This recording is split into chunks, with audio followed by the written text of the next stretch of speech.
My office, once a sacred space for creativity and peace, had become a closet. Boxes of unwanted items, children's toys, and seasonal clothing piled up along the walls. I was trying to squeeze into my chair, pushing aside another box of Christmas decorations when I stumbled and banged my knee. Pain shot through my body. At 78, every fall felt like the last. Clifford, what are you rattling about? The voice of Gwendolyn, my only daughter, cut through the silence of the house. Nothing. I just dropped a book, I lied, rubbing my knee. A book.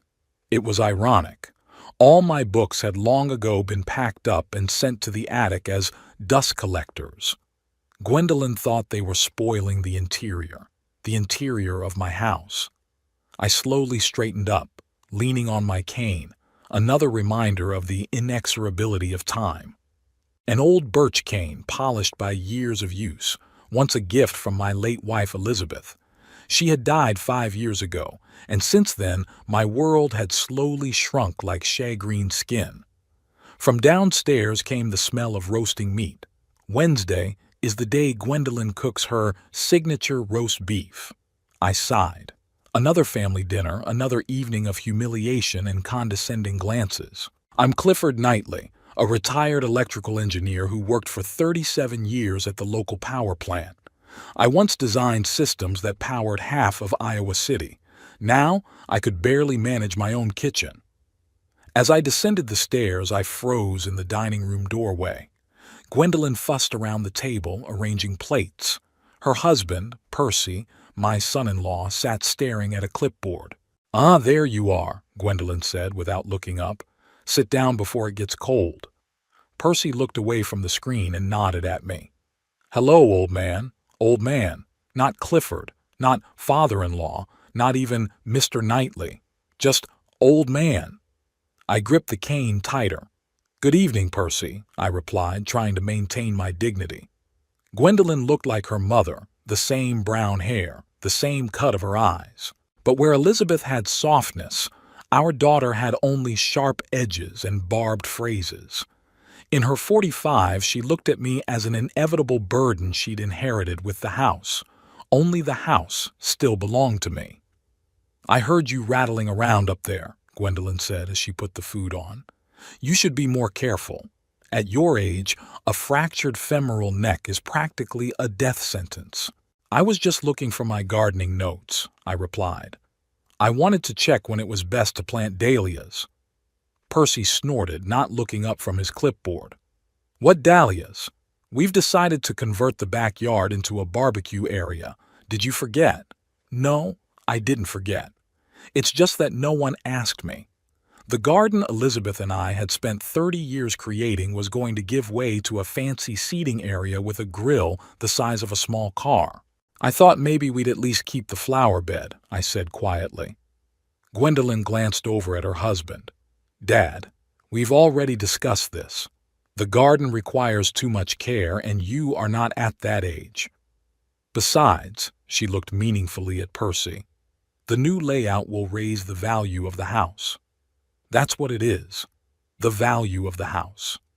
My house, the one I'd paid off for 30 years, working overtime and denying myself a lot of things. "Yeah, sure," I lowered my gaze to my plate. "You know, Cliff," Percy finally put the clipboard down, "I talked to a realtor yesterday. He said that if you fix the house up, it'll go up 30%. And if you do some remodeling—" "Percy works for a construction company, Dad," Gwendolyn put in, as if I could forget what her husband had been doing for the past 15 years. "He knows what he's talking about." Percy did work for a construction company, a middle manager who never held anything heavier than a stapler. But to hear him tell it, he personally built half the city. "I remember," I nodded. "But the house isn't for sale." "It's not for sale yet," Percy said, putting a piece of meat in his mouth. "But you've got to look to the future. You're not going to live forever." Gwendolyn kicked him under the table, but not discreetly enough. "What Percy means to say," she smiled strainedly, "is that we have to think about the practical side. This house is too big for one person, and the stairs, and the upkeep. I'm coping, I interrupted her. You fell down today, she parried. And last week you forgot to turn off the stove. And remember last month when you lost your keys and we had to call a locksmith? In fact, the keys were found in Gwendolyn's bag 2 days later. She explained that I must have put them there myself and forgotten them. I didn't argue then, and I didn't argue now. All right, I'll be more careful, was all I said. Dinner continued in the same vein. Gwendolyn and Percy discussed plans to modernize my house, occasionally turning to me with questions, the answers to which they were not interested. I felt like a ghost at my own table. When Gwendolyn began to clear the plates, I offered to help. No need, Dad. She gently but insistently took the dishes from me. Last time you broke Mom's cup, remember? I remembered. It was Elizabeth's favorite cup with lavender flowers painted on it. I kept it like the apple of my eye, and then it just slipped out of my hands as if it was time to join its owner. I will be careful, I insisted. Clifford, Percy intervened, why don't you go watch TV? I think they're showing that old movie you like tonight, about the war or something. I didn't remember ever mentioning a love of war movies, but Percy seemed to have decided that all old people were obligated to like war movies. All right, I rose slowly, leaning on my cane. The living room, like the study, had long since ceased to be my territory. Instead of the comfortable old couch, there was now a fancy leather monstrosity that I was afraid to lounge on, lest I leave a mark. My old TV gave way to a huge plasma panel that seemed to take up half the wall. I sat down in the chair that was graciously left to me and turned on the TV. The sound was set so quietly that I could barely make out the words. The remote control, as usual, had disappeared to an unknown destination. Gwendolyn and Percy's voices came from the kitchen. They weren't trying very hard to keep their voices down. Something has to be done, Gwendolyn said. He is becoming more and more absent-minded. Yesterday I found his wallet in the refrigerator. Lies. I never put a wallet in the refrigerator. But who would believe an old man against the word of a caring daughter? Maybe it's time to think about a nursing home, Percy suggested. There are some good options in the suburbs. Do you have any idea how much it costs? Gwendolyn objected. Besides, he'll never agree. You don't have to ask his consent. You can get a guardianship if you can prove that he is incapacitated. I got cold feet. Incapacitated? Me, who ran a department at a power plant until I was 65, who fixed all the electrical work in this house myself, who still does crossword puzzles faster than those two put together. I don't know, Percy. It's too... Gwendolyn stammered. He is, after all, my father. Your father, who's sitting on a valuable asset. Think about it, Gwen. This house is in an upscale neighborhood. If we sell it and buy something smaller for the old man, it'll make a decent difference. We could finally renovate our apartment or even buy something bigger. So that's what this is about. Money. It's always money. Maybe you're right, Gwendolyn's voice sounded thoughtful. But let's just take a closer look for now. If he continues to, forget things, confuse, then we'll act. Whatever you say, dear. But don't take too long. Who knows, maybe he'll decide to bequeath it all to some nurse or church. They laughed like it was a great joke. I turned off the TV and got up slowly. My throat was lumpy and my hands were shaking, but not from old age, from anger. I'm going to my room, I announced, glancing into the kitchen. Gwendolyn and Percy flinched as if they'd seen a ghost. Of course, Papa, Gwendolyn said quickly. Do you need help getting up? No, thank you. I tried to make my voice sound normal. I'm not that helpless yet. No one's saying you're helpless, Percy said with a strained smile. It's just that at your age, you have to be careful. At my age, Percy, I looked him straight in the eye, you start to appreciate sincerity. Good night.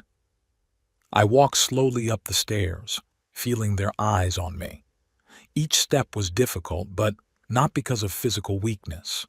Betrayal always weighs heavily on my shoulders. In my room, the only place in the house that still bore traces of my life with Elizabeth. I sat on the bed and looked at the photograph on the bedside table. Elizabeth was smiling at me from a black and white photo taken when I was young. Her eyes radiated warmth and understanding. "What do I do, Liz?" I whispered, touching the frame with trembling fingers. "Our girl, she's changed." Gwendolyn had always been a difficult child, stubborn, with a temper. But Elizabeth knew how to approach her. After her death, something broke between us, or maybe it just revealed what was always hidden beneath the surface. I opened the nightstand drawer and pulled out an old notebook. Flipping through it, I found the number I needed and, after a moment's hesitation, dialed it on my cell phone. 3 beeps, and a familiar voice answered. Hubert Ramsey speaking. "Hubert, it's Clifford. Clifford Knightley." Cliff? Bloody hell, it's been a long time. There was genuine surprise and joy in the voice of an old friend. "How are you, old boy?" "I've been better," I said honestly. "Listen, are you still working with real estate?" "Well, I've been officially retired for 3 years, but I still have my license and I do a couple of deals a year to keep me busy. Why, did you finally decide to sell your mansion?" I took a deep breath. "No, I mean, not yet. But I need some advice, professional and friendly at the same time." "I'm all ears." Hubert's voice turned serious. I told him about the situation, trying to be objective, although everything was boiling inside. About how Gwendolyn and Percy were slowly taking over my house. About their plans for my property. About the overheard conversation. "Bastards," was all Hubert said when I was done. "I'm sorry, Cliff, but there's no other way to put it." "I don't know what to do," I admitted. "This is my home, but they're just squeezing me out of it. And Gwendolyn, my daughter, how can I—" "Stop," Hubert interrupted me. "First, the fact that she is your daughter does not give her the right to treat you as an incapacitated old man. Secondly, the house belongs to you, period. Are the papers in order?" "Yes, of course. You have a will, made after Elizabeth's death. All Gwendolyn, of course. Maybe it's time to reconsider?" There was a hint in Hubert's voice. "I don't know. It seems a bit much." "Listen, Cliff," Hubert sighed. "I understand your feelings, but sometimes you have to get tough. They're planning to incapacitate you, for God's sake. You have to defend yourself." He was right, but the thought of confronting his own daughter was unbearable. "Let's meet," Hubert suggested. "Tomorrow at Old Joe's. You remember that cafe?" "Sure," I smiled at the memory. Hubert and I used to eat there often when we were both still working. "Great. 1 o'clock. And Cliff, hang in there. You're not alone." I felt a little better after that conversation. At least I had an ally. I stashed my phone and notebook back in the drawer and lay down without undressing. Sleep wouldn't come. In my head, the fragments of the overheard conversation were spinning, interspersed with memories of what Gwendolyn was as a child. A curious little girl with pigtails who loved it when I rode her on my shoulders. Where did that girl disappear to? And when had her place been taken by this cold, calculating woman willing to put her own father in a nursing home for money? I turned on my side and closed my eyes. Tomorrow I would act. The morning was chilly. The dull light of the fall day shone through the thin curtains. I struggled to open my eyes and looked at my watch. It was 8:30. I'd never slept that long before, but as I got older, my body demanded more rest. With a grunt, I got out of bed. Sleep brought only physical rest, but not peace of mind. All evening I was haunted by thoughts of Gwendolyn and Percy's conversation. The incapacity, guardianship, nursing home, words that should never come out of a loving daughter's mouth. I dressed slowly, trying to ignore the pain in my joints. Years of working at the power plant hadn't gone unnoticed. The constant temperature swings, the heavy tools, the night shifts. It all left marks on my body, but I never complained. I did what a man was supposed to do, provide for my family. After washing my face and brushing my teeth, I looked closely at my reflection. Deep wrinkles furrowed my face. My hair was almost completely gray, but my eyes were still the same, clear and attentive. There was no hint of the senile dementia my daughter had so conveniently attributed to me. I went downstairs, holding on to the railing. The house was quiet. Gwendolyn and Percy usually left early. She worked in accounting for a large insurance company. He worked for his construction firm. They'd leave me notes on the refrigerator, as if I were a child incapable of memorizing the simplest things. Dad, food is in containers. Microwave 2 minutes. Don't forget to take your meds at lunch. We'll be back by 6. I wrinkled my nose. I used to leave notes like that for Gwendolyn myself when she was a teenager. The circle had closed, except I wasn't a helpless child. Making myself a strong cup of tea, one of the few pleasures still within my grasp, I settled down at the kitchen table and unfolded the newspaper. Gwendolyn and Percy preferred news apps on their phones, but I loved the feel of the paper under my fingers, an old habit I refused to let go of. As I flipped through the pages, I suddenly realized I was barely noticing the headlines. My thoughts returned again and again to my upcoming meeting with Hubert. What would he say? What advice would he give? And most importantly, would I have the resolve to follow it?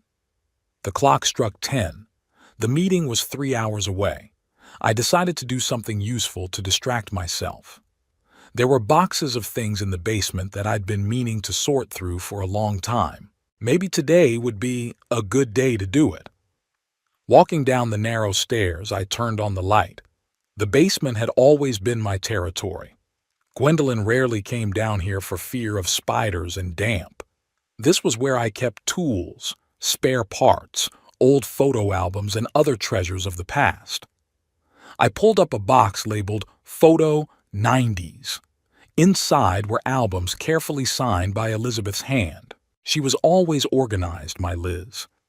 Unlike me, who scattered things everywhere, she created order. Opening one of the albums, I saw the three of us, myself, Elizabeth, and little Gwendolyn, on a picnic by the lake. I was holding my daughter on my shoulders, and she was laughing with her head tilted back. Her little hands clutched my hair tightly. Elizabeth looked at us lovingly, her eyes shining with happiness. It was the summer of '94. Gwendolyn had turned 14 and had not yet entered that rebellious phase that began a year later. She was simply our daughter, loving and beloved. Turning the pages, it was like I was traveling through time. Here was Gwendolyn graduating from high school. Here she was going to college. Here she was introducing us to Percy, then a shy young man with ambition but without the swagger that came later. And here's our last family photo with Elizabeth. Christmas 2018, 3 months before she died. She was already sick, but she tried not to show it. Thin, pale, but still beautiful. My Liz. After she died, everything changed. At first, Gwendolyn came every weekend, helping with chores, bringing food. I appreciated it, even though I said I could do it myself. Then the visits became more frequent. She started staying overnight, then 2 days. Percy would join her. "Papa, we're worried about you," she'd say. "You shouldn't live alone in such a big house." I resisted, saying I was coping, that I was used to being alone, but she was persistent. "At least for a while, until you recover from your mom's death." And so, unbeknownst to myself, they moved in. At first with the bare minimum of stuff, for a couple weeks, as Gwendolyn said.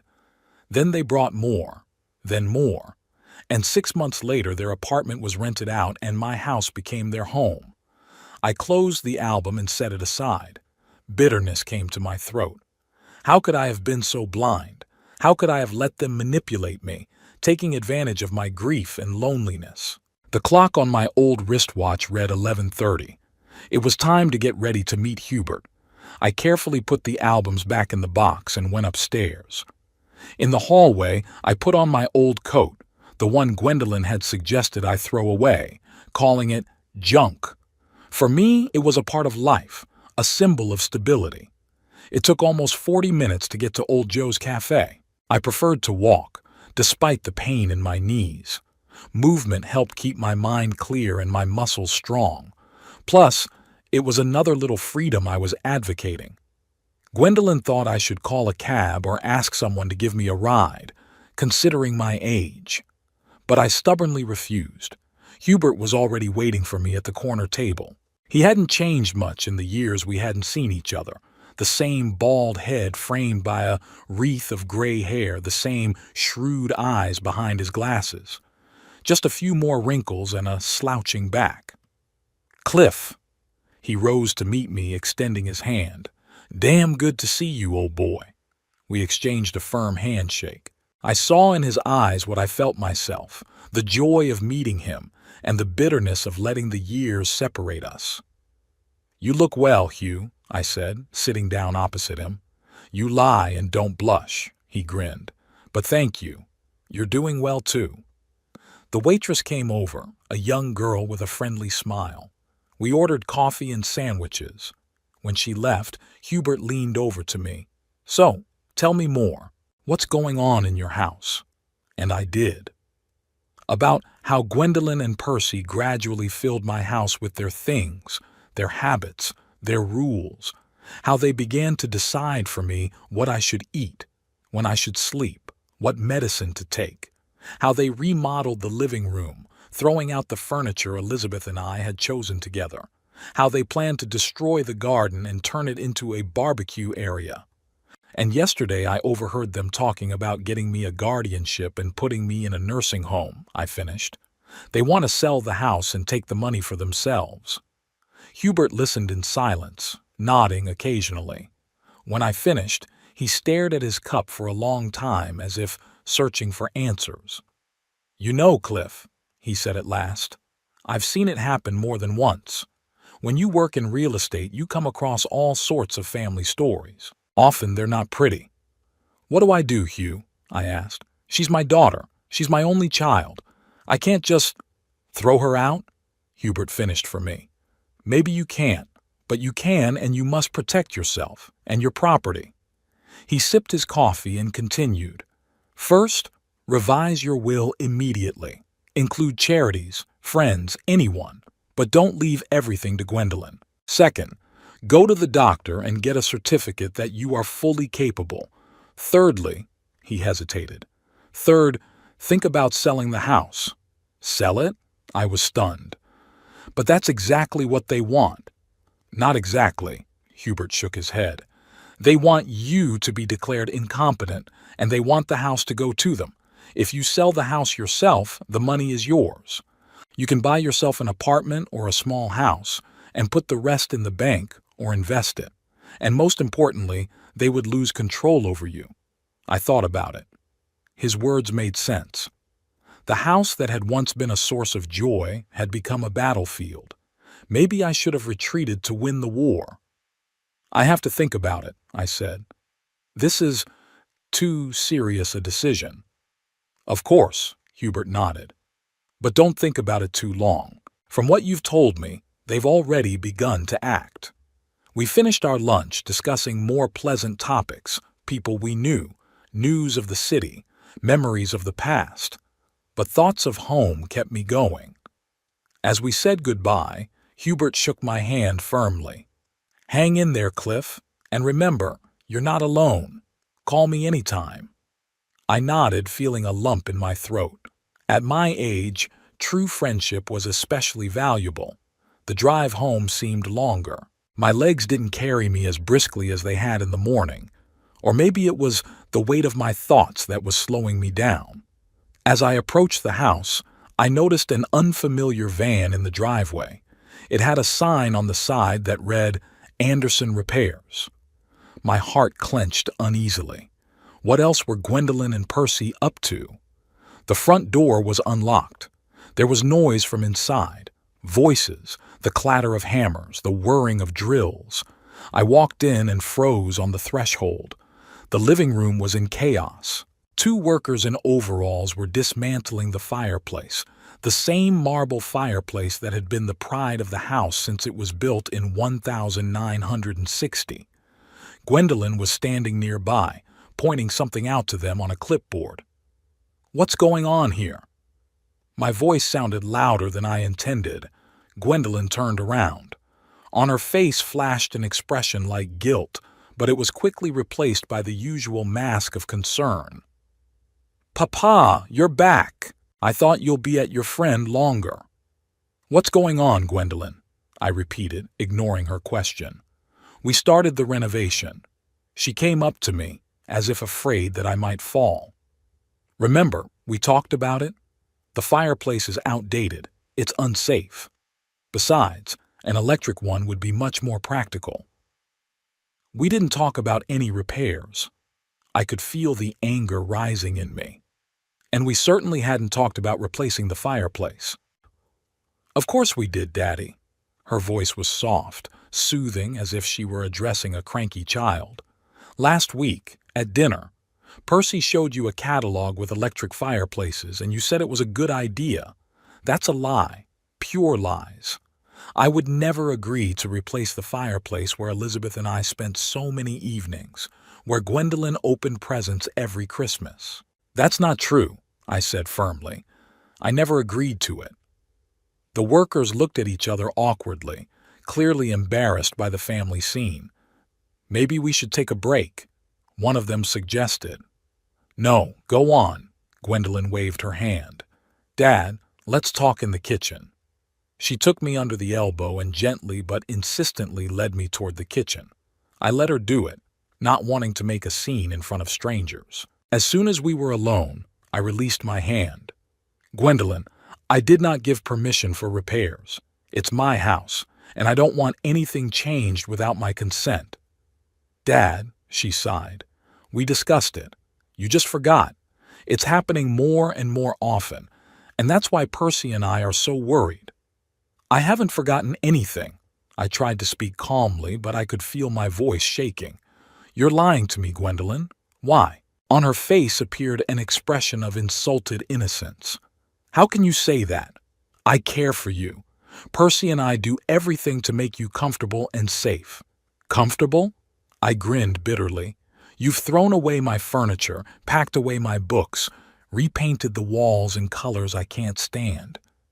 You're destroying everything that reminds me of the life we lived with your mother. And now you're tearing down the fireplace, the last thing left untouched." "Dad, you're being dramatic." Gwendolyn shook her head. "We're just modernizing the house. It's outdated, like many things in it." "Like me, right?" I asked quietly. She flinched as if I had hit her. "What kind of nonsense is that? You're my father, I love you. So much so that you plan to send me to a nursing home?" I wasn't going to beat around the bush. Gwendolyn turned pale. "What? Where did you—" "I heard your conversation with Percy last night," I admitted. "All heard, Gwendolyn. About how you're going to prove my incapacity, get a guardianship, sell the house and buy something smaller for the old man." She opened her mouth, then closed it. Different emotions fought on her face: shame, anger, confusion. "You misunderstood," she finally said. "We were just discussing options if your condition worsened." "My condition is perfectly fine," I cut her off. "And to keep it that way, I want you to stop these repairs immediately. The fireplace will remain in place." "But the workers have already started." "I don't care. Tell them to stop. Now." Gwendolyn looked at me with such astonishment as if I suddenly spoke in an unfamiliar language. In all the years since Elizabeth's death, I have never confronted her so openly. "Daddy, you're upset." She tried to take my hand again. "Let you take your medicine, get some rest, and then we'll talk it over with Percy tonight." I pulled away. "I'm not upset, Gwendolyn. I'm angry and disappointed. And I don't need medication. I'm sane and sane. Now go and stop these people before they destroy my fireplace for good." Something in my voice made her obey. She walked out of the kitchen, casting one last perplexed look at me. I heard her tell the workers to stop dismantling and gather their tools. I sat down at the kitchen table, feeling my heart pounding. It had been a long time since I'd felt such anger and such determination. Hubert was right. It was time to act. It was time to defend myself and my home. even if it meant going against my own daughter. I pulled out of my pocket the business card Hubert had given me before we parted. A phone number was written on the back with a note. Lawyer friend of mine, good specialist in family law and wills. I'll call him tomorrow. And tonight, I'm going to watch the workmen get out of my house and leave the fireplace alone. It will be a small but important victory. The morning began with a noise. I awoke to the sound of a drill digging into the wall. My heart raced. Had they really taken up the fireplace again? After last night's incident, I hoped Gwendolyn would at least pause before continuing with her destructive plans. I hurriedly dressed, trying to ignore the pain in my joints. My body had grown accustomed to the discomfort over 78 years of life, but today every movement was particularly difficult. When I came down the stairs, I found not 2 but 4 workers in the living room. They were scurrying back and forth, removing furniture, tearing down wallpaper, removing curtain rods. My house had become a construction site. Gwendolyn stood in the middle of the chaos with a clipboard in her hands, pointing at something on the screen to one of the workers. She was so absorbed that she didn't notice me until I was right next to her. "What's going on here?" My voice sounded unexpectedly loud even for myself. Gwendolyn turned around. On her face flashed irritation, quickly replaced by a strained smile. "Good morning, Dad. We're starting the renovations, remember? Percy's arranged for the boys to do it to perfection. I told you yesterday that I didn't want any renovations." I tried to keep my voice calm, even though I was seething inside. I asked them to stop the work. "Dad," she lowered her voice, pulling me aside, "we can't stop them. The contract is signed. The materials have been purchased. Percy has put serious money into this." "Without my consent," I reminded her. "This is my house, Gwendolyn. Mine." "Of course it's yours." She patted my hand condescendingly, like a child. "No one says otherwise. But you want us all to be comfortable living here, don't you?" "The fireplace is perfectly fine," I retorted. "I used to check it every fall until you told me not to." "Dad, it's dangerous at your age." Her tone turned patronizing. "We're worried about you." "Worried enough to go behind my back?" I felt my anger rising in a wave. "I didn't authorize the repairs. I demand that these people leave my house immediately." One of the workers, a stout man in his 40s, shifted uncomfortably from foot to foot, obviously having heard our conversation. "Ma'am, if there's a problem," he began. "No problem, Ray," Gwendolyn cut off. "Go on with your work. My father is just a little confused." "I'm not confused," I resented. "I'm in a complete mind and demand to stop destroying my house." Gwendolyn took a deep breath, clearly trying to remain patient. "Dad, let's talk in the kitchen." She tried to take me under the elbow, but I pulled away. I was no longer going to let her treat me like a helpless old man. "No, Gwendolyn, we'll talk here and now, and solve everything in front of witnesses." I nodded toward the workers. On her face ran a shadow of anxiety. Public clarification of relations was not in her plans. "Okay," she nodded to the workers. "Guys, take a break for 15 minutes." They left the room with obvious relief, leaving us alone among the tools and construction debris. "Dad," Gwendolyn crossed her arms over her chest, "I understand that you're upset. Change is always scary, especially at your age. It's not about change or my age." I looked her straight in the eye. "It's about respect. You and Percy don't respect me, my desires, my property." "That's ridiculous." She rolled her eyes. "We're doing everything for your good." "I talked to a lawyer last night," I said, watching her reaction. Gwendolyn froze. "What kind of lawyer?" "A good one." I allowed myself a small smile. "He explained my rights to me. This house belongs to me, and I can evict anyone who lives here without my consent." We continued to argue. She insisted on the repairs. I demanded that they be stopped. When Percy returned, the atmosphere was even more heated. "Clifford," Percy said softly, but there was calculation in his eyes. Let's discuss this quietly. Let's sit down and have some tea. I don't want tea, I said. I want you to stop the repairs and recall the workers, and then we'll have a serious talk about your living here. Our living arrangements? He gave a look of surprise. Clifford, this is your home. Who can argue? But we're your family. We've been living together for 3 years. 3 years, during which you methodically pushed me out of my own life. I released my hand from the grip of Gwendolyn. I tolerated long enough. Enough. I headed for the phone, determined to call not only a lawyer but also the police if necessary. "Dad, stop!" shouted Gwendolyn. "If you do this, there will be no turning back." I turned around. "There's no turning back now, Gwendolyn. You and Percy have crossed the line." Percy stepped forward, his face contorted with anger. "Listen, old man," his tone changed, becoming rough and threatening. "You don't realize what you're getting into. We're not going to let you screw this up." I revealed their plans to make me incapacitated, put me in a nursing home, sell the house. They tried to deny it, but it was too late. I demanded they move out within a month. "I hate you," shouted Gwendolyn. "You've always been like this, selfish, stubborn, ungrateful." I decided to stop this pointless argument and go to Hubert. When I headed for the door, Gwendolyn blocked my way. "Where are you going?" She raised her voice. "Don't you dare leave when I'm talking to you." "Gwendolyn," I looked at her with regret. "You can't tell me what to do in my own house." "It's not just your house anymore," she shouted. "We've lived here for 3 years. We have rights." I moved toward the door. Gwendolyn grabbed my arm with unexpected strength. "Stop!" Her voice broke into a shriek. "Go away, or I'll call the police." There was silence in the room. All 3 of us froze, realizing the absurdity of the situation. The daughter was threatening to call the police on her father in his own house.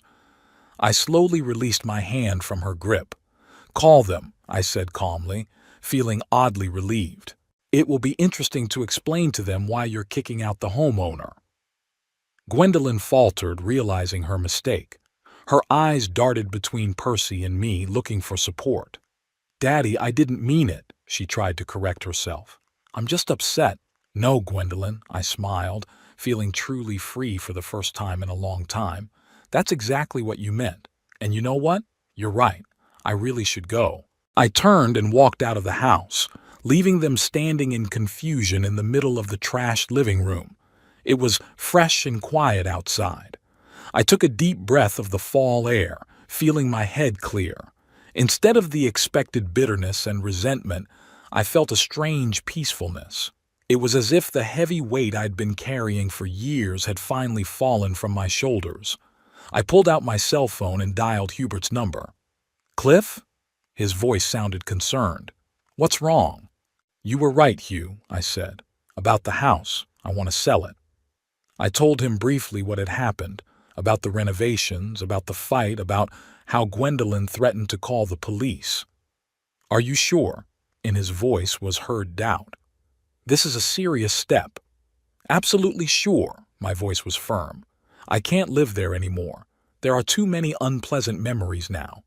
And I don't want to fight with my own daughter for every inch of space." "All right," Hubert said quietly. "If you're sure, I'll help. I have some potential buyers who have long been interested in houses in your neighborhood." "Great." I felt a surge of determination. "But there is one condition. Gwendolyn and Percy must not know about the sale until everything is ready." We agreed to meet in an hour at his office. I rented a room in a small hotel near the city center and moved there the same day, taking only the most necessary things and documents. Gwendolyn called several times, but I didn't answer. Hubert worked with remarkable efficiency. The very next day, the house was appraised and put on the market. The price was fair, even a little below market value. I wanted to sell quickly. 2 days later, the first interested buyer showed up. 4 days later, 3 more. I chose an offer from a middle-aged couple who were willing to pay full cash and close the deal as soon as possible. On the 5th day, I received a call from Gwendolyn's lawyer. She demanded an explanation and threatened a lawsuit. My lawyer, the same one Hubert had recommended, assured me that she had no legal grounds to prevent the sale. On the sixth day, we signed the preliminary contract. I felt both relieved and bitter. The house where I had spent most of my life, where I had raised my daughter, where my wife had died, would soon be a stranger. But it was a necessary sacrifice for freedom and peace of mind. On the seventh day, my phone rang. I glanced at the screen. Gwendolyn. I was about to reset it like I had been doing all week, but something stopped me. Maybe it was time to talk? I took the call. Yes, Gwendolyn. Why did you put the house on the market? Her voice shook with restrained rage. I sighed. This question was bound to come out sooner or later. Hello, Gwendolyn, I calmly answered. It's good to hear from you too. Do not play with me, Daddy, she raised her voice. Do you realize what you have done? Do you have any idea how I found out about the sale? From the neighbor. Mrs. Campbell called to see if we were okay because the house was for sale. I was silent, letting her talk. Gwendolyn's anger was predictable, as well as her reaction to my act. All her life she used to think that the world revolves around her, and now this world suddenly went out of control. Do you realize the position you've put me and Percy in? She continued. What are we supposed to tell people? That my own father put me out on the street? And what would you call it, Gwendolyn? I finally interrupted her. When a daughter shouts to her father, go away or I'll call the police in his own home. There was silence in the tube. I could almost physically feel how Gwendolyn was picking up words, trying to get out of an uncomfortable situation. Dad, her voice softened. I was upset and did not control myself. You know that I would never— Don't go on, I interrupted gently. We both know you would, and that you've been planning to get rid of me for a long time, just in a different way. What nonsense, she said indignantly. If you mean that conversation with Percy, you've got it all wrong. We were just discussing options. Options to declare me incompetent and put me in a nursing home, I finished for her. Options to sell my house and keep the money. I understood everything correctly, Gwendolyn. There was silence again, then a deep sigh. Dad, listen. Her tone became businesslike. Let's not rehash the past. What you're doing now is crazy. You can't just sell the house where we live. I can, I said calmly. And I'm doing it. The house belongs to me, and I have every right to use it. But we're your family. There was a note of desperation in her voice. You can't throw us out on the street. I'm not throwing you out on the street, Gwendolyn, I said. You'll have plenty of time to find a new place to live. The deal closes in 2 weeks. 2 weeks? She almost screamed. You're crazy. We can't find a suitable place to live in 2 weeks. You have rent money, I reminded her, and you both work. I'm sure you can manage. What about all our stuff? Furniture? The appliances? Most of the furniture belongs to me, I said.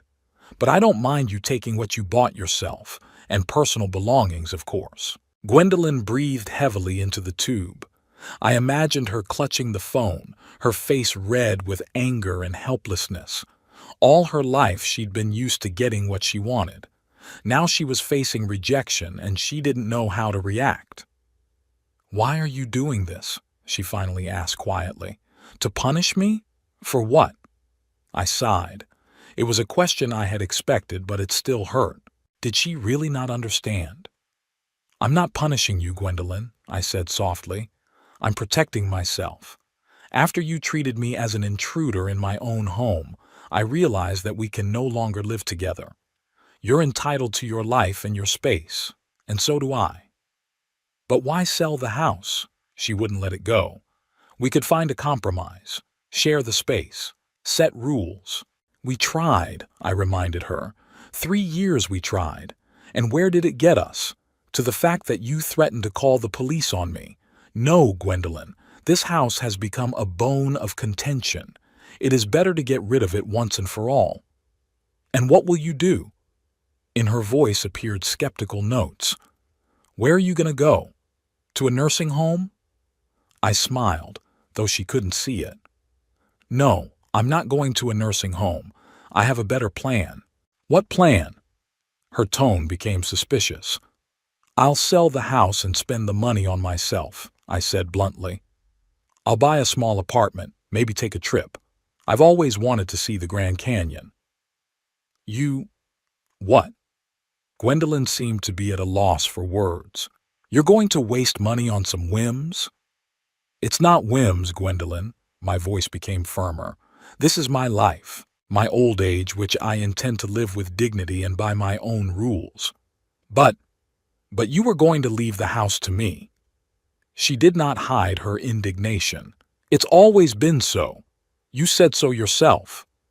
Plans change, I said calmly, especially when you find out that your daughter is planning to put you in a nursing home to get your property. That's not true, she exclaimed. You've got it all wrong. I got it right, I said firmly. And I've made a decision. The house will be sold. The money will be used for my living, and you and Percy will find a new place to live. There was a long pause. I heard Gwendolyn whisper something. Apparently, Percy was near and gave her advice. Dad, her voice suddenly became soft, almost ingratiating. Let's meet and talk like adults. I understand that you're upset and I'm sorry for what happened. But we're a family. We should be solving problems together, not making hasty moves. I smiled. Now she was trying to manipulate me by appealing to family values. How quickly she switched from threats to pleas. I don't mind meeting, Gwendolyn, I said, but my decision will not change. Just hear us out, her voice trembled. Please, for the sake of everything between us. I sighed. Part of me wanted to refuse, knowing this was just another attempt at pressure. But the other part, the part that still remembered the little girl with the pigtails, who used to get so excited when I'd come home from work, couldn't say no. Okay, I agreed. Let's meet, but not at home. Anywhere, she quickly agreed. In a cafe? In the park? Old Joe's, I suggested. Tomorrow afternoon at 2 o'clock. Great, she sounded hopeful. Thanks, Dad. I knew you'd understand. I didn't try to dissuade her. Let her think she can change my mind. It's easier for everyone. See you tomorrow, Gwendolyn, I said and disconnected. I put the phone on the bedside table and rubbed my temples. The conversation had exhausted me more than I had expected, but I felt no regret. For the first time in a long time, I was acting decisively, protecting myself and my interests. The phone rang again. This time it was Hubert. Cliff. Hi. His voice sounded cheerful. There's news. The buyers have signed all the preliminary documents.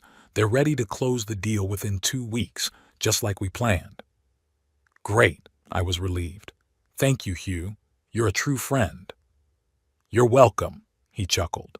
I'm just doing my job. By the way, have you decided where you're going to live after the sale? I wondered. I'd looked at several apartments this week, but none of them were to my liking. They were all too modern, too impersonal, too characterless. Not yet, I admitted, but there was plenty of time. Actually, Hubert's voice became thoughtful. I have an idea. Remember my house? There's an outbuilding with a separate entrance. I've been using it as an office, but I could convert it into living quarters. If you want, of course. I was touched by his offer. Thank you, Hugh, but I don't want to embarrass you. What embarrassment? He snorted. The house is big, the grounds too. We'd be out of each other's way. And sometimes we could have dinner together, reminisce about our youth. Think about it. I'll think about it, I promised. By the way, I just talked to Gwendolyn. She already knows about the sale. And how did she react? In Hubert's voice was heard concern. As expected, I sighed. First anger, then attempts at manipulation. We agreed to meet tomorrow. Be careful, Hubert warned. She might try to pressure you. I know, I nodded, though he couldn't see it. But I won't change my mind. We talked a little more about the details of the deal, then said goodbye. I lay on the bed, staring at the ceiling. Thoughts were swirling in my head, giving me no rest. What will I tell Gwendolyn tomorrow? How will I explain my deed? Will she ever realize that I do not do it out of revenge, but for my own salvation? With these thoughts, I quietly fell asleep. The morning was overcast. Heavy clouds hung over the city, promising rain. I dressed carefully, choosing my best tweed jacket and the tie Elizabeth had once given me. I wanted to look solid and confident for my meeting with my daughter. I arrived at Old Joe's Cafe early. Hubert had insisted on attending the meeting and was now sitting at a neighboring table pretending to read the newspaper. We had agreed that he would not interfere unless the situation got out of hand. Gwendolyn was 15 minutes late. She entered the cafe with Percy, both looking tense. When she saw me, Gwendolyn smiled strangely and made her way to my table. "Daddy," she leaned over and kissed my cheek, a gesture she hadn't done in years. "How are you?" "Not bad," I nodded at her and Percy. "Sit down." They sat down across from me. Gwendolyn looked tired, shadows under her eyes. Percy, on the other hand, seemed collected and determined. "You look well," Gwendolyn said. "This hotel suits you." "I can't complain," I shrugged. "It's quiet, clean, and no one tries to remodel my room without my consent." Gwendolyn flinched at that little jab, but quickly pulled herself together. "Papa, we didn't come here to quarrel," she said conciliatingly. "We want to find a solution that will satisfy everyone." I nodded. "I'm listening." Percy cleared his throat and stepped forward. "Clifford, we realize that the situation has gotten out of hand," he began in a businesslike tone. "And we admit our share of the blame. Perhaps we have been too persistent in our repair plans." "Perhaps?" I raised an eyebrow. "Okay, we were wrong," Gwendolyn intervened. "We should have discussed all the changes with you, and I regret what I said. I would never have called the police, you know that. I looked at her, and I didn't see a grown woman. I saw a little girl lying about a broken vase. Same running eyes, same nervous hand movements." "What do you suggest?" I asked bluntly. Gwendolyn glanced at Percy, and he nodded as if giving her permission to speak. "We're offering a compromise," she said. "Cancel the sale of the house. We'll put it back the way it was. No renovations without your consent. Your office will be all yours, and we can even find another place if you need more space." I listened intently, noting how carefully she chose her words. No concrete promises, no guarantees, just vague suggestions that could easily be broken later. "What about your plans to declare me incompetent?" I asked bluntly. Percy turned pale. "Clifford, that was just a theoretical discussion," he began to justify himself. "We would never—" "Don't lie to me," I interrupted him firmly. "I heard your conversation. You've already consulted a lawyer on the matter. You've looked into the prices of nursing homes." Gwendolyn threw a furious glance at Percy, as if accusing him of leaking information. "Dad," her voice trembled, "we did discuss various options, but only because we were worried about you. You've become forgetful. You get confused sometimes." "I'm in full sanity, Gwendolyn," I cut off, "and perfectly remember everything that happened in recent years. How you gradually pushed me to the periphery of my own life. How you decided for me what to eat, what to wear, when to sleep, throwing away my things and calling them junk." "We just wanted to help," she mumbled, lowering her eyes. "No, you wanted to control," I countered. "And when you realized I wasn't going to obey completely, you decided to get rid of me legally." Percy sighed and leaned back in his chair. "All right, Clifford," he said tiredly. "Suppose you're right. We were wrong. But selling the house is too drastic, don't you think?" "I do," I agreed. "But I don't see any other way out." "Of course, there is another way," exclaimed Gwendolyn. "We can fix everything.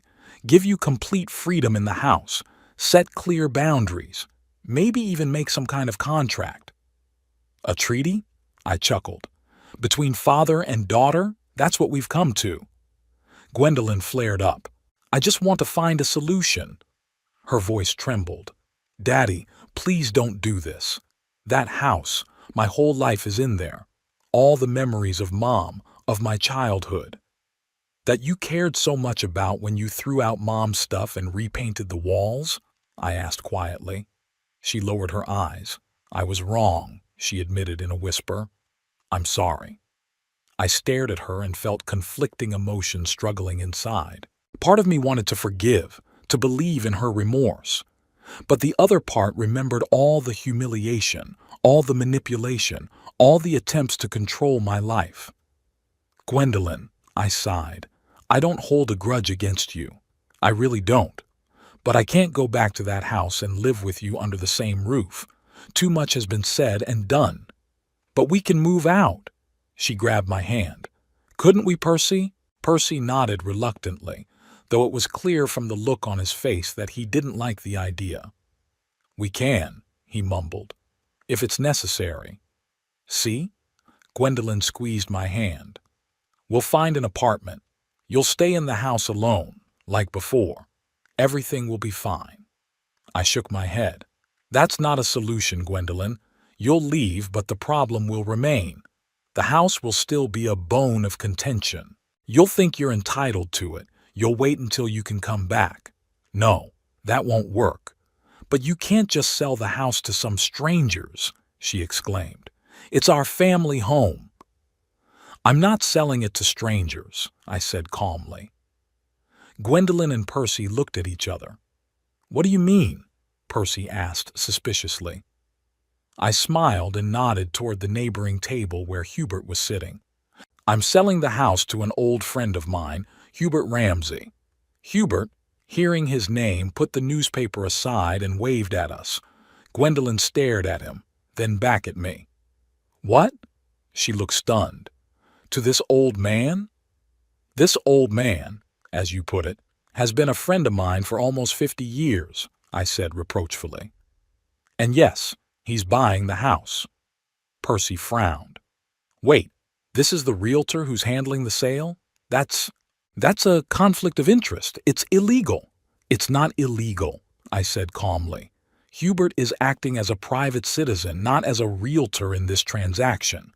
It's done through another agency. Everything is perfectly legal. Gwendolyn looked at me with wide-open eyes. But why?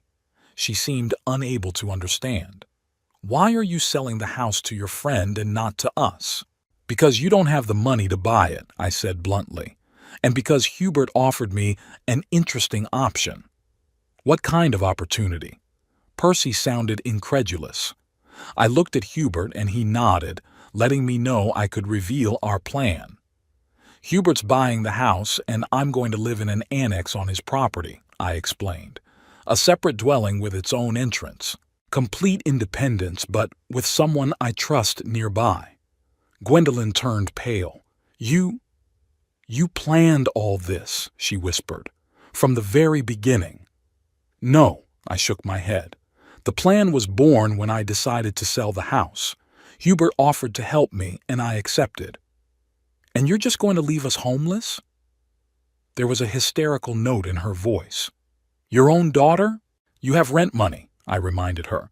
And 2 weeks to find a new place to live. That's more than enough. We'll sue, Percy suddenly blurted out. We'll contest the sale. We have rights as tenants. I looked at him calmly. You're living in the house with my permission, without a lease. You have no legal rights to the property. You can consult a lawyer if you don't believe me. Percy clenched his fists, his face flushed with anger. You'll regret this, old man, he hissed. Percy! Gwendolyn pulled him back.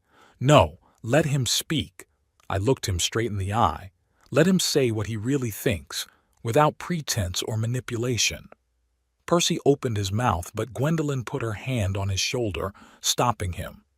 Don't, she said quietly. It's no use. She turned to me, and in her eyes I saw not anger but cold calculation. All right, Daddy, she said with feigned calm. You've made your decision and I respect it. But remember, when you're alone and your friend is tired of taking care of a sick old man, don't come to us for help. Her words were calculated to hurt, and they accomplished their purpose. But I didn't show it.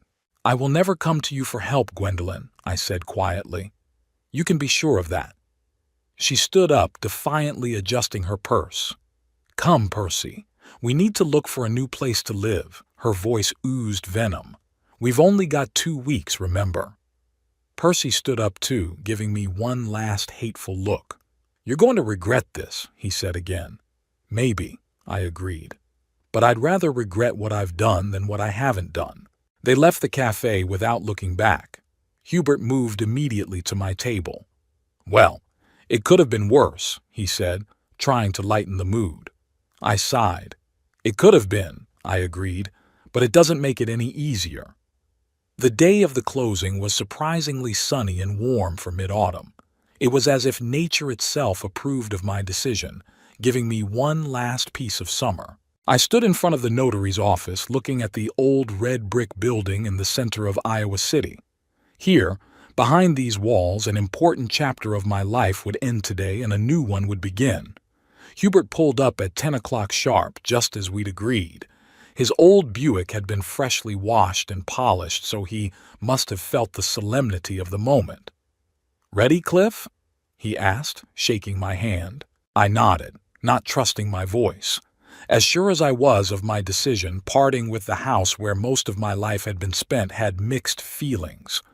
We went up to the second floor, where the lawyer and the notary, a young woman with a serious face and attentive eyes, were waiting for us. On the table were neatly folded documents, the final chord of our transaction. "Mr. Knightley, Mr. Ramsey," the notary greeted us. "All the documents are ready. All that's left is to check them and sign them." I sat down at the table and began to read each page carefully.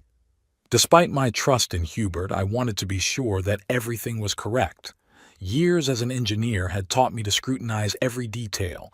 The contract was impeccably drafted.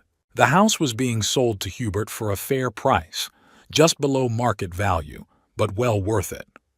A separate clause gave me the right to live in the annex on Hubert's property for 20 years at a token rent of $1 a year. Hubert was responsible for all utilities. "Is everything all right?"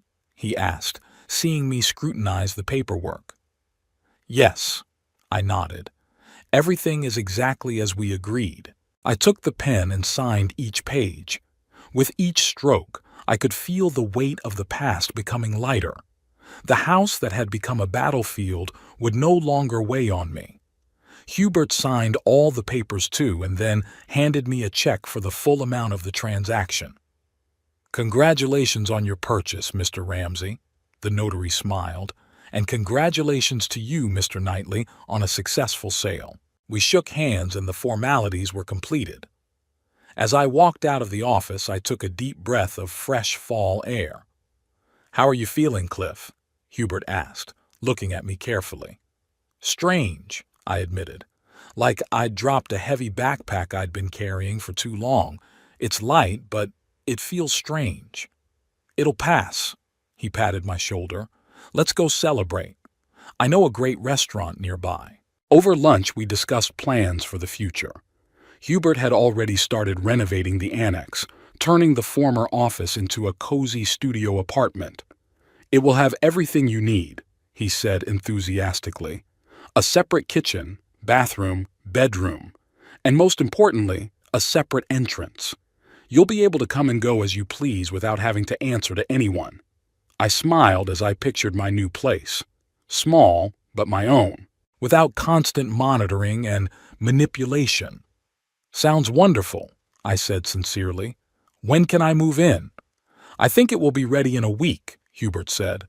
"In the meantime, you can stay at the hotel, or—" He hesitated. "Do you want to go back to the house for those days?" I shook my head. "No, I'd rather not. Gwendolyn and Percy are still there, and I don't want any unnecessary confrontations." Hubert nodded understandingly. "Speaking of them," he frowned, "I have to talk to them about eviction. Under the terms of the deal, they have a week to vacate the house. Are you sure you can handle it?" I knew how skillfully Gwendolyn could manipulate when she needed something. "Don't worry," Hubert grinned. "I've been selling and buying real estate for 40 years. I can handle one angry couple at a time." I smiled, grateful for his support. Without Hubert, I wouldn't have taken such a drastic step. Thank you, Hugh, I said, raising my glass, for everything. You're welcome, old boy, he said, raising his glass in return. That's what friends are for, to help in times of need. We clinked glasses, and for the first time in a long time I felt that everything was going to be all right. Hubert didn't put off talking to Gwendolyn and Percy. The day after the deal closed, he went to the now his house to formally notify them of the eviction. I offered to go with him, but he insisted he could handle it on his own. That evening he called me to tell me how it went. Well, Cliff, he sounded tired, your daughter knows how to make a scene. What happened? I tensed up. First she tried to convince me I was making a mistake. She said you'd come to your senses and want to come back, and I'd look like someone who'd taken advantage of an old friend's weakness. I sighed. Gwendolyn's typical tactic was to make her opponent feel guilty. And when that didn't work, Hubert continued, she turned to threats, promised to sue, accused me of fraud, even threatened to apply to social services with a statement about your incapacity. And what did you say? I asked, feeling my heart clench at the thought that my own daughter was willing to go that far. I reminded her that we have a doctor's report on your full capacity, which we had prudently obtained before the deal, and that if she wants to sue, she should remember that I recorded our conversation where she threatens to falsely report you, which is a crime in itself. You actually recorded it. I was surprised. Of course not, Hubert grinned. But she doesn't know that. Anyway, they started packing. I've given them exactly 1 week as we agreed. They should be out of the house by next Friday. Thank you, Hugh. I was grateful that I didn't have to be personally involved in this unpleasant scene. You're welcome, he said. Now the good news is that the renovation of the annex is well underway. The crew has been working without a day off. It'll be ready by next Saturday. I smiled. Soon I would have a new home, small but mine, and most importantly, freedom. The week flew by. I spent it doing things I'd been putting off for too long. I visited the doctor for my annual checkup, updated my closet, even went to a classical music concert at the local theater. For the first time in a long time, I felt in charge of my life. On Friday, Hubert called again. The house is vacant, he informed me. Your daughter and son-in-law moved out this morning, left the keys with the neighbor without even waiting for me. How are they? I couldn't help but ask, despite everything that had happened. Honestly, not so good, Hubert sighed. They were fighting the whole time they were loading the stuff into the car. I could hear Percy blaming Gwendolyn for not being able to keep you under control, and her yelling that he was a worthless husband who couldn't even provide her with a decent place to live. I closed my eyes, visualizing the scene. Somewhere deep inside, I felt sorry for Gwendolyn. Despite everything she had done, she was still my daughter. Did they say where they were going? I asked. No, Hubert answered, but from what I'd heard, they'd rented an apartment in a high-rise on the outskirts of town. Not the most upscale neighborhood, if you know what I mean. I did.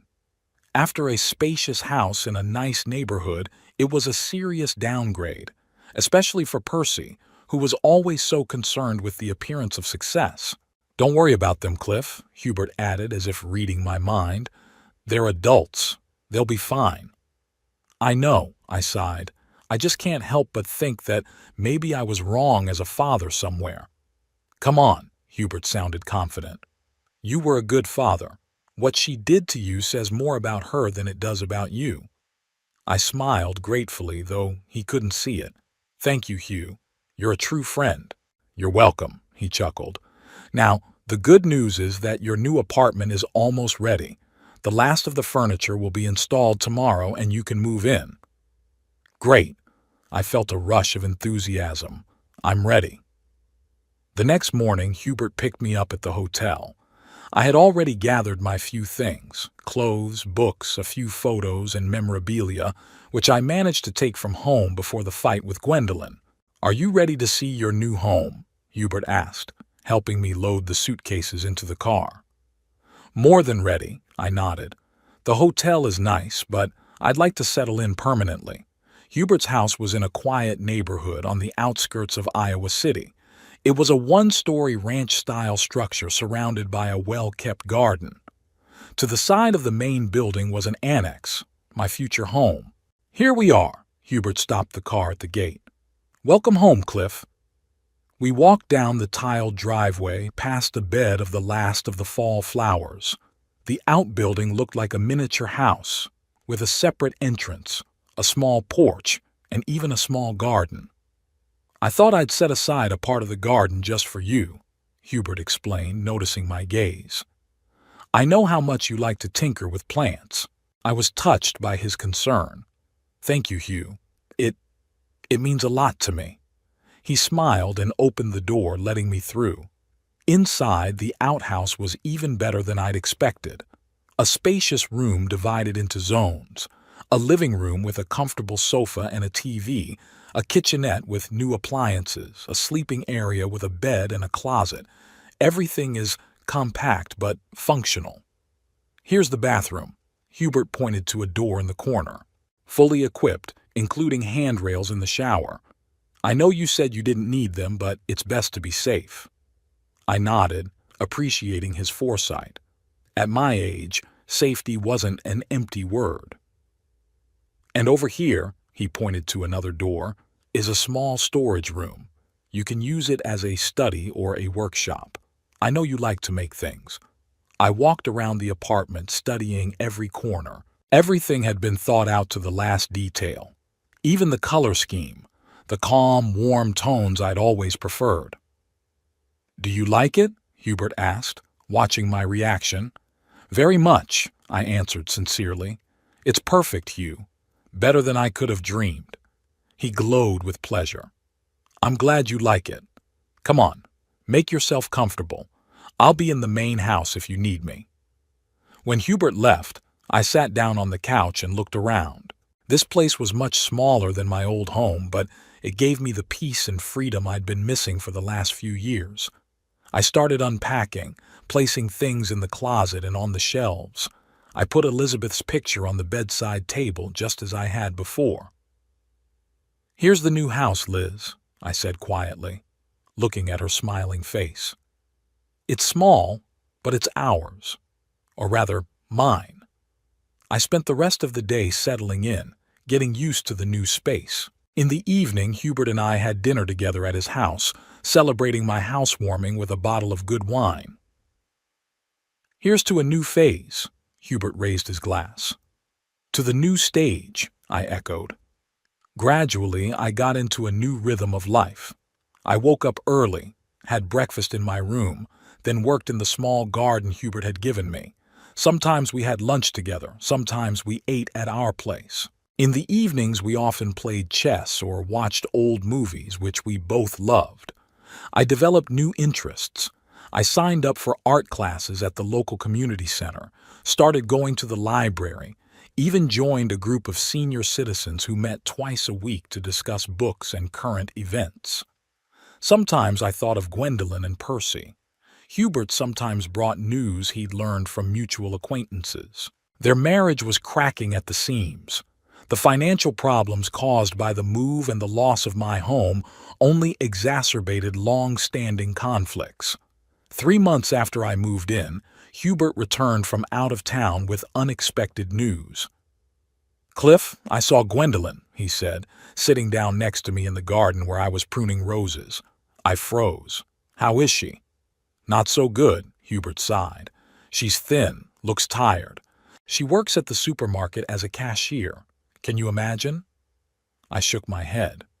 Gwendolyn, who had always been so proud of her job at the prestigious insurance company, was now standing behind the cash register. And Percy? I asked. They broke up, Hubert answered. At least that's what they say. I think he went to Des Moines, got a job there. I nodded silently. Somewhere deep inside, I felt bitter about my daughter's fate. But I also realized that she was reaping the benefits of her own decisions. She asked about you, Hubert added after a pause. I looked up. About what? How you were, where you were living, if you were okay. Hubert shrugged. I said, You're fine. Living in a good place, gardening, taking classes. She nodded and asked nothing more. I went back to pruning roses, thinking about what I'd heard. Maybe, deep down, Gwendolyn was worried about me after all? Or was it just a courtesy, a tribute to propriety? A week later, I received a letter, an ordinary envelope addressed to me without a return address. Inside was a card with a picture of wildflowers and a short note. Dad, I'm sorry about what happened. I hope you're doing well. Gwendolyn. I stared at that card for a long time, not knowing what to feel. Joy that my daughter had found the strength to write after all? Bitterness that it took so much pain and loss for her to realize her mistakes? Or skepticism? Was this another attempt at manipulation? In the end, I put the card in my desk drawer, deciding not to respond just yet. Time would tell if her remorse was sincere. Life went on. The months passed. The seasons changed. My little apartment became a home. I furnished it to my liking, adding bookshelves, pictures that I had painted myself on the course, cozy little things that made the place special. The relationship with Hubert grew stronger and stronger. We didn't interfere with each other, respecting each other's personal space, but were always there when we needed help or just company. It was a true friendship, tested by time and circumstance. A year after I moved in, Hubert suggested I take a trip. Let's go to the Grand Canyon, he said over another game of chess. You always wanted to see it, remember? I remembered. It was a long-time dream that I had put off year after year, first because of work, then because of Elizabeth's illness, then because of the situation with Gwendolyn. And why not? I agreed, feeling a surge of enthusiasm. We deserved it. The trip was unforgettable. The majestic canyon spread out before us was breathtaking. We spent a week traveling around the area, taking pictures, enjoying the beauty of nature. I wished Elizabeth could see it, I said to Hubert as we stood on the observation deck, watching the sunset painting the cliffs golden and purple. She sees, he replied confidently, just not the way we do. I smiled, grateful for those words of comfort. When I got home, I found another letter from Gwendolyn, a longer one this time. She wrote about her life, about how she had divorced Percy, how she was trying to start over, and about thinking a lot about the past, about our family, about her mistakes.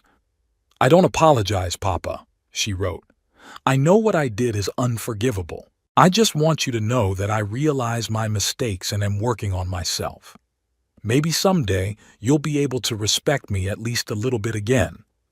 That letter touched me more than I expected. There was no attempt to make excuses or blame anyone else, just an honest admission of guilt and a desire to change. I decided to respond. I wrote a short but sincere letter telling him about my new life, about my trip to the Grand Canyon, that I held no grudges, even though the wound was not yet fully healed. Thus began our correspondence, rare, cautious, but gradually becoming more open. We didn't meet, it was too early for that, but the letters helped us slowly, step by step, to recover what seemed irretrievably lost. One evening, sitting in my little garden and watching the sunset, I was thinking about the price of freedom and true family values, how strangely life works. I have lost my big house, but gained a true home, a place where I feel safe and at peace. I have severed ties with a daughter who tried to control me, but have begun to rebuild a relationship with a daughter who has finally begun to respect my boundaries. Freedom has a price, sometimes a very high one, but it's worth it, because without freedom one loses oneself, one's dignity, one's essence, and family. Family is not just blood ties, it's respect, care, support. Hubert became my family more than my own daughter because he saw me as a person, not a possession or a burden. And maybe someday Gwendolyn will be a real family too. Not like before. That relationship can never come back. But maybe we can build something new, based on mutual respect and understanding that love does not give the right to own another person. In the meantime, I have my little apartment, my garden, my books and paintings. I have the freedom to come and go when I want, to eat what I love, to do what brings me joy. I have a friend who understands and supports me, and, most importantly, I have a sense of self-worth that I almost lost in the pursuit of a phantom family fortune. I looked at the sunset and smiled. Life goes on, and there's so much more to it. And I intend to live it in my own way until the last day.